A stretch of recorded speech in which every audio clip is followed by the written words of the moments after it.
Jujutsu Kaisen is an amazing anime. It won 2024 Anime of the Year, so that comes as no surprise. But in this video, we're going to be talking about the Jujutsu Kaisen manga, which I just caught up with. I got spoiled on the Jujutsu Kaisen manga, which forced me to actually have to read it. I got Attack on Titan. Basically, the same thing happened with Attack on Titan. I got spoiled, had to read it, and here we are. But let's get into it. One of the most notable things in the Jujutsu Kaisen manga that stood out so much to me was the action. I felt like a lot of the fights were very hype, but at the same time complex. And with the complexity of some of the fights, I feel like it may have taken away your enjoyment of the fights simply because of how complex it was. To delve deeper into that, I really mean like if you didn't have a good understanding of curse techniques, reverse curse techniques, and domains and domain expansions, well, everybody knows what domain expansions are. Nigga, don't play. Come on now. But basically, they threw so much information at you about, like I said, these different curse techniques, reverse curse techniques, what they could do, healing, stopping heartbeats, stopping blood from flowing out of wounds and things like that. It was so many different things going on. Like it made it hard to focus at some points. That definitely made my personal enjoyment of some of the fights and some of the other events that happen in the manga go down. But that's just me personally. Also, Kenji versus Kashimo, I love that fight so much, bro. It was amazing. It really gave me a feel of like JoJo's Bizarre Adventure, because like in JoJo's they use different science and techniques and actual real life stuff to justify why things happen, and I fuck with that heavy, bro. Nice. I love Kenji too. He fire as hell. Every time a nigga parlay hit, bro, I be feeling just like Kenji. Ching, ching, ching. Cash me out, bitch. Kenji reminds me of when I used to play pity pat for quarters and nickels with my cousins and aunties, and I would win because a nigga had it like that, bro. Lucky man pacing. I feel like the pacing in Jujutsu Kaisen, the manga, I feel like it actually got a little bit worse over time, I'd say. Let's start with the Culling Game arc. While I do feel like the Culling Game arc isn't that long, I felt like a lot of moments dragged out for an extended period of time. And there were also just a lot of fights in general, you know. A lot of the events that unfolded after the Culling Game arc, they were a result of Kenjaku and his objectives and his goals and everything that he was trying to do. So if you didn't remember that, then you would be kind of confused. Along with the pacing as well, I feel like this kind of ties into it a little bit. There were different moments of like time skips, time periods, flashbacks, jumps, and I feel like it didn't really take away from someone trying to understand what was going on in the manga, but it was just like an overload of information. Like I said before, this seems like a theme with Akutami in having a shitload of information, and me being a fucking pea-brain idiot that got held back in math his junior year of high school.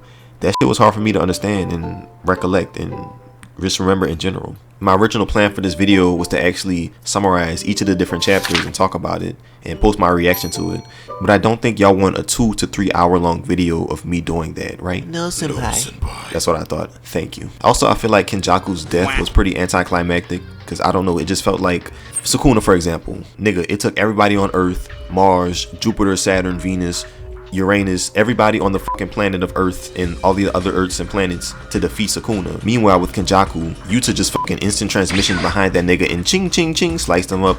I was like, bro, there's no way Kenjaku is dead. But sure enough, he was dead. So I was just like, damn, that's pretty. But he did do something after, you know, to make sure that his goals and his objectives were completed. So I mean, I guess that kind of makes up for it, but I really felt like it was just kind of anticlimactic. Like he just, boop, you're dead, bye. Also, I want to talk about the art style. At some points in the manga, the art style, or just the way that the panels were drawn, it was just very hard to understand what was going on. I don't know what the right words are to describe it, but yeah, it just really made it hard to understand, like, for example, who was punching who, what was going on, was that rubble, was that debris, what is that in the background, you know? Like you couldn't really make out a lot of what was going on because of the art style. But if y'all understand what I'm talking about, just let me know, because I don't think that was just me that experienced that as well. I also wish they delved more into the lore of Jujutsu Kaisen and like some of the different families and some of the different clans. I feel like all throughout Jujutsu Kaisen, the anime, they did this, and also the manga as well, kind of hinting here and there about different clans and families and good and bad relations that each of these clans and families may have had, but there was never really like an arc or something that like actually focused on the entire thing. So at some points I was just like, Sugawara, nigga, is this Haikyuu? But it wasn't. They said Fujiwara. I believe it was the Six Eyes clan and a lot of other different clans, but I felt like we should have at least gotten like an arc or something more delving into that, rather than just loose references and flashing callbacks to different moments and events about these clans. Also, why the fuck and how the fuck is Nobara alive? I don't see, like, Akutami. Listen, I love you. I love the Mekamaru mask. I love the mystique, the aura, nigga. I like it. You know, it's cool, it's sweet, stylish, you know. But if you're gonna kill somebody, why don't you leave them dead? You've shown that you could kill people before, but boom, Nobara just fucking waves her new magic wand, her new magic hammer, and bibbidi bobbidi boo, this bitch is back in the show. Like, what? I don't understand how, and they didn't even explain how she came back to life. She just magically, oh, Captain Nobara in his bitch with my eye patch. Like, bro, where the fuck did she come from? How is she here? I also almost said the same thing with Gojo coming back. But once I saw the stitches in his forehead, I was like, okay, well, I see what's going on. And I want to make a callback about the video that I made before, talking about how I was depressed about the Jujutsu Kaisen manga. When I said that a lot of the deaths, I don't really understand why certain people died and certain people were brought back and quote unquote brought back, you know, Gojo, Yuta, Gota. But I don't know. I don't know if it was a fair, I don't know if it was a welcoming, I don't know if it was an appropriate send-off for some of the characters. I don't know. Like, why Chozo? Why did Chozo out of all people have to go? Like, why did Higuruma have to go? You know, actually with him, it's kind of justified, I feel like, because, you know, the whole thing with him talking about how, I believe he said that he was the law and he was running from the law or something like that. And that was his way of kind of repenting, I guess. And I don't know if that's just me being sad or depressed about, you know, people dying.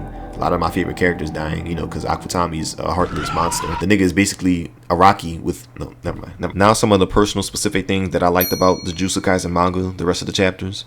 I love Takaba's arc as well, bro. Like Takaba, I actually almost teared up from Takaba. When his death was very sad, I'm not gonna lie. Like, bro, the nigga just wanted to be Jim Carrey. Like, was he wrong for that? You know? He was chasing his dreams as a 30-year-old man. Everybody talking about, we're 30, when are you gonna stop making jokes? Bitch, if that's your dream, you shouldn't put an age limit or a time limit on that.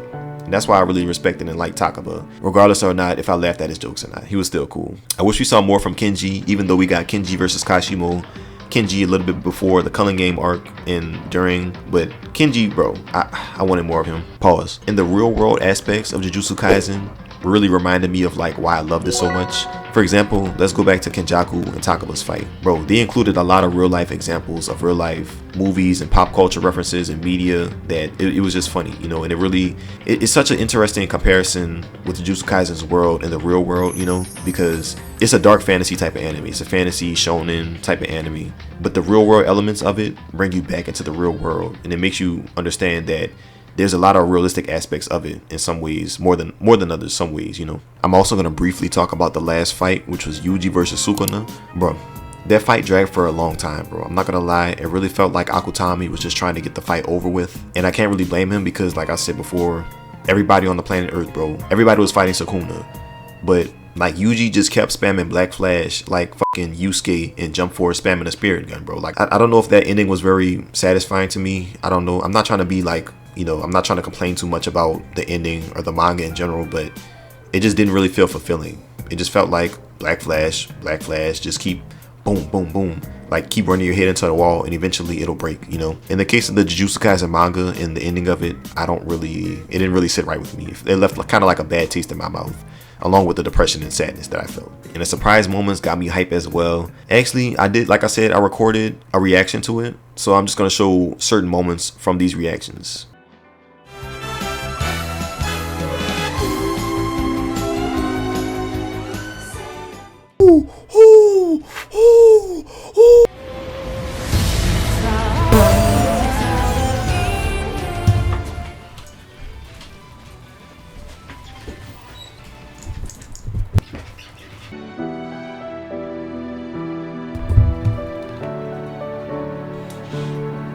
What the fuck?